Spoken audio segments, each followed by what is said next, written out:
1 रुपए कमाओ, 1.25 रुपए खर्च होता हो, पैसा हाथ में नहीं दिखता हो, तो शिव महापुराण में बड़ा सुंदर वर्णन किया गया। से दीप महत्व का, घर में 2 दिए हमेशा रखना चाहिए, घी का दिया हो चाहे तेल का दिया।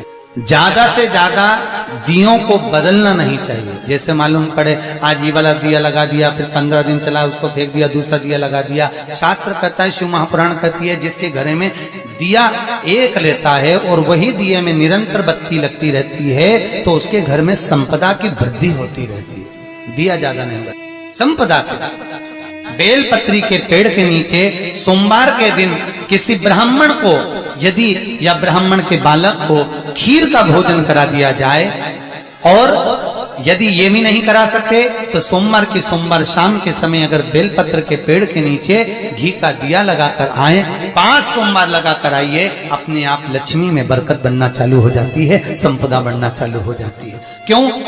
रुद्राक्ष का वृक्ष भगवान शंकर के नयन अश्रु से बना है, और बेलपत्री का वृक्ष माता पार्वती के नयन अश्रु से। इसलिए बेलपत्री के पेड़ के नीचे शाम को दिया लगाने से लक्ष्मी की प्राप्ति होती है। व्यापार नहीं चलता तो लक्ष्मी आती है, कहीं पैसा डूब गया तो लक्ष्मी प्राप्त होती है। हजारों लाखों गुना पुण्य बेलपत्री के पेड़ के नीचे की मिट्टी का शिवलिंग बनाकर पूजन करने से प्राप्त हो जाता है। हजारों लाखों गुना पुण्य। जिस लड़का लड़की का विवाह नहीं होता, बेलपत्री के पेड़ के नीचे शिवलिंग का निर्माण कर कर, उसका पूजन कर कर, आराधना कर कर, घी का दिया लगाकर शंकर भगवान के शिवलिंग का विसर्जन शाम के समय करे। एक घी का दिया मंदिर से विसर्जन के बाद आकर फिर बेलपत्री के पेड़ के नीचे लगाए, और बेलपत्री के पेड़ के नीचे लगाकर 7 परिक्रमा बेलपत्री के पेड़ की कर ले। झोली पसार का प्रणाम करके बेलपत्री के पेड़ के नीचे की मिट्टी को सिर पर लगा ले और चले जाए। 3 से 4 महीने के अंदर उसका विवाह पक्का हो जाता है। महाराज ये साधारण नहीं है। लक्ष्मी तू इसके नीचे निवास है, इस बेलपत्र के नीचे तेरा निवास है, तू यहां रहे। पहले भी कथाओं में करा है, कैसी भी रोग हो, कैसी भी बीमारी हो, बस निवेदन इतना है, अगर ज्यादा बीमारी घेर कर रखी है, 1 लोटा पानी, कलश में जल, थोड़ा दूध, और जो व्यक्ति बीमार है उसका वस्त्र उस लोटे को छूला, 1 बेलपत्र उसमें पटक दो, और शंकर भगवान पर, शिवलिंग पर, कोई भी शिवलिंग जो मंदिर में हो, चाहे वो गुप्तेश्वर शिवलिंग हो, कुबेरेश्वर हो, महेश्वर हो, बटकेश्वर हो, पिपलेश्वर हो, नर्मदेश्वर हो, सोमेश्वर हो, नागेश्वर हो, धनेश्वर हो, हरीश्वर हो, कोई भी शिवलिंग जो आपके नजदीक में हो, जो मंदिर आपके पास में, 1 लोटा पानी ले जाकर जो बीमार है उसके नाम से नाम और गोत्र बोलकर शंकर को समर्पित कर दो। महाराज मुझे पूर्ण विश्वास है मेरे शिव पर आराम लग जाएगा। लगभग आधा घंटा, 1 घंटा, 2 घंटा। शंकर को 12 महीने शिवरात्रि आती है, हर महीने शिवरात्रि आती है। किसी भी महीने की शिवरात्रि को यमुना का जल और गंगा का जल दोनों एक साथ जब चढ़ाते हैं तो मनुष्य की मनोकामना 3 महीने के अंदर पूरी हो जाती है। महाराज 3 माह। इसलिए आज भी लोग मानसी गंगा के तट पर जो चकलेश्वर महादेव हैं, उनको जल चढ़ाने के लिए यमुना जी का जल कावड़ में भर कर ले जाते हैं। कावड़ में कहां लेकर जाते हैं? चकलेश्वर महादेव पर। यमुना मथुरा से जल गोवर्धन लेकर जाते हैं चकलेश्वर महादेव, चकलेश्वर महादेव यमुना का जल लेकर जाते। शास्त्र कहता है मानसी गंगा के तट पर, गिरि गोवर्धन जी की परिक्रमा में जो मानसी गंगा पड़ती है, मानसी गंगा के तट पर चकलेश्वर महादेव विराजमान है।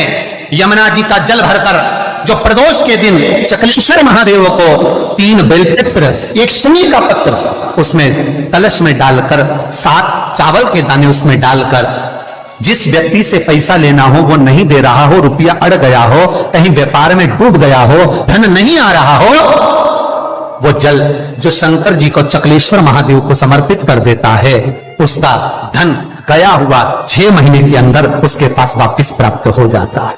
चकलेश्वर महादेव। सब्सक्राइब। फिर निवेदन करूंगा, जीवन में अगर दुख है, तकलीफ है, कष्ट है,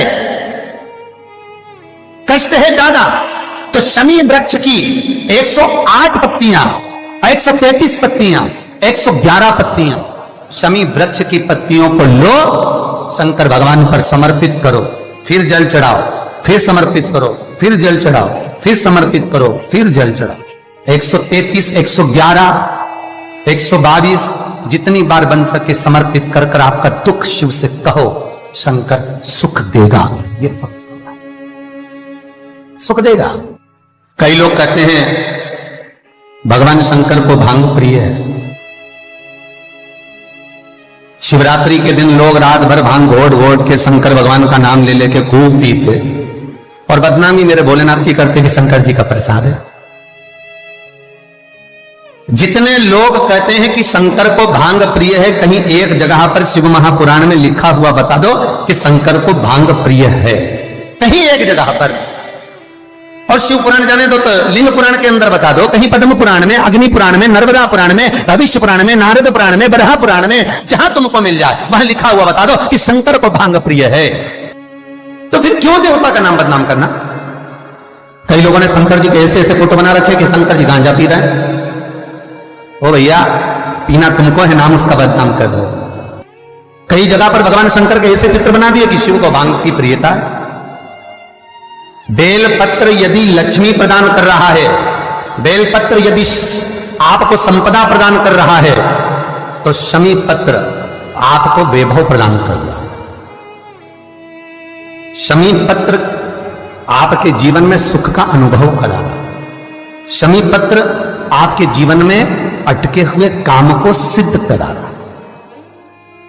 वैभव, कार्य सिद्धि, सुख, ये शमी पत्र प्रदान करता है।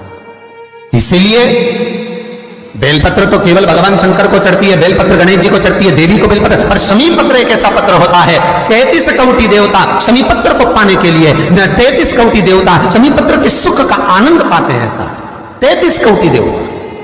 शमी का पौधा कब भगवान शंकर के शरीर से प्रकट हुआ? बेलपत्री का पौधा तो माता पार्वती के नैन अश्रु से प्रकट हुआ, रुद्राक्ष का पौधा भगवान शंकर के नैन अश्रु से प्रकट हुआ, और शमी का जो पौधा है वो उमा और महेश। जब माता पार्वती का एक अवतार हुआ था, उमा अवतार, जब माता पार्वती उमा अवतार लेकर प्रकटी थी, तब भगवान शंकर महेश्वर बनकर प्रकटे थे।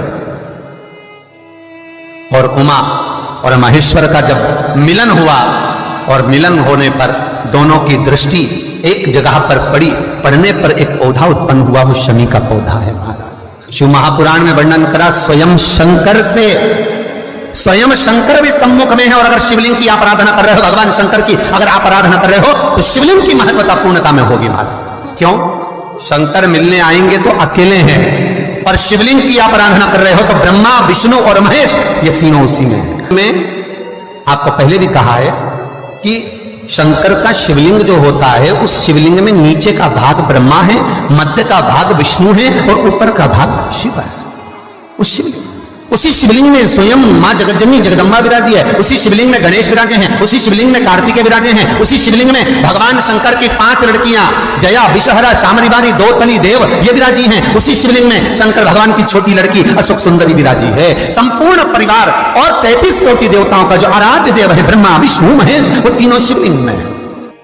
ये पूरे भूमंडल पर, ये पूरी पृथ्वी पर शंकर जी की बड़ी बड़ी मूर्तियां नहीं मिलेंगी मंदिर के अंदर। राम जी की मूर्ति मिलेगी, भगवान कृष्ण की मूर्त मिलेगी, जगदम्बा दुर्गा भवानी की मूर्त मिलेगी, दत्त भगवान की मूर्त मिलेगी, शनि महाराज की मूर्ति मिलेगी, नरसिंह भगवान की मूर्ति मिलेगी, पर भगवान शंकर की कोई मूर्त मंदिर के अंदर नहीं। शंकर का शिवलिंग मंदिर के अंदर मिलेगा। क्यों? क्योंकि शंकर कहते हैं मेरे लिए ब्रह्मा, विष्णु, सारे देव मेरे अपने हैं, मैं इनको छोड़ नहीं सकता, वो मुझ में रमे। पार्वती मैया कहती है भोलेनाथ में समा। दुनिया के लोग कहते हैं, मेरे पास में अभी कुछ समय पहले नारद जी आए थे, नारद जी ने कहा क्यों उस भंगेड़ी से शादी करते हो, क्यों उस गंजेड़ी से शादी करते हो? तो क्या आप भांग खाते हो? क्या आप भांग खाते हो? शंकर भगवान बोले नहीं पार्वती, दुनिया खाती है, मुझे तो भोग लगाती है, तो तुम कुछ बोलते क्यों नहीं हो? कि दुनिया के लोग तुम्हारे सामने भांग रख देते हैं और तुम कुछ बोलते हैं। अरे पार्वती क्या बताऊं, समुद्र मंथन में जब विष निकला, उस विष को मैंने पिया, पीने के बाद मेरे मुख से कुछ बूंदे जमीन पर गिर गईं।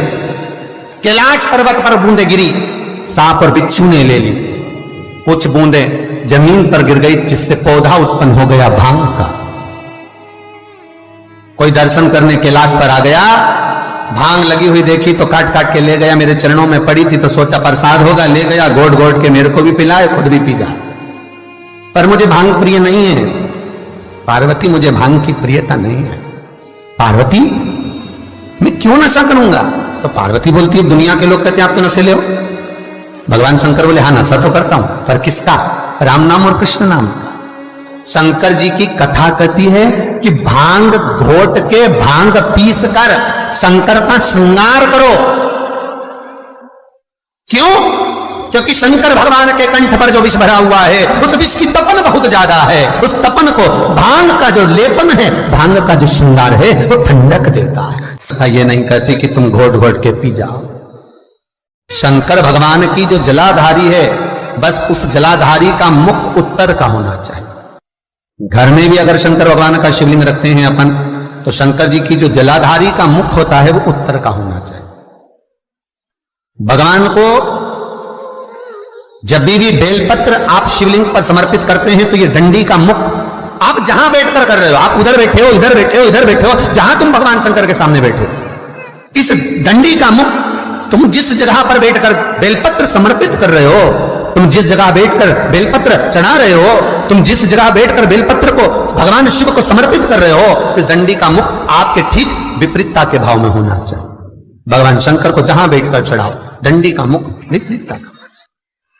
महाराज, जब शमी पत्र भगवान शंकर को समर्पित करो, तो शमी पत्र की डंडी का भाग आपकी ओर होना चाहिए।